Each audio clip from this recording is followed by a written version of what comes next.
What's up? So I wanted to give everybody an update on the slow leak that I have. I'm going to show you right here. I actually filmed this video with a completely different intent, but I ended up receiving my new manifold from Airlift while I was out of town. A couple days after receiving it and everything, I thought, okay, well, I'm going to have to do this myself. So I ended up installing the new manifold, which wasn't too bad. I did have a couple of leaks that weren't there to begin with after I'd installed the new one, and really that was just because the lines needed to be cut again. So each time after you take a line out of the manifold, you're supposed to recut it so it can create a new seal. I went ahead and a couple of the areas that were not creating that new seal, I purged the lines, or I purged the ports. And really all that is taking the line off, making sure that the air, obviously, or the line that you're taking out has no air in it, because it's almost impossible to take out at that point. But the tank can have air in it, you don't have to release that.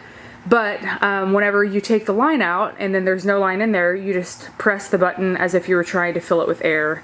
That makes air go through the port and it purges it and gets any kind of debris, dust, anything like that out. So I ended up doing that. I changed the manifold out. I ended up still having a problem with that third port, which is that back left bag, which is the driver's side bag, rear. The line that had gone from there was kind of short-ish to begin with, and if it's too short, it will not create a seal as well. So you need to have some kind of slack. Changed out that back line, which was not hard at all. I mean, that was probably the easiest one I could have done. So that is an update on this. The four corners, none of the four corners have leaks at all, period. However, what I'm about to show you has been an issue, a little bit, not as bad, but when I got the new manifold, it's even worse. And you're gonna see that the tank is gonna be almost completely gone, yeah. 100 PSI, which I left last night or turned the car off, and it was at 148, that's usually where it stops.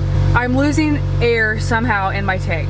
I have watched a couple different videos as to what it could be, but with that, that's not the biggest issue in the world, but it is an issue, so I need to figure it out.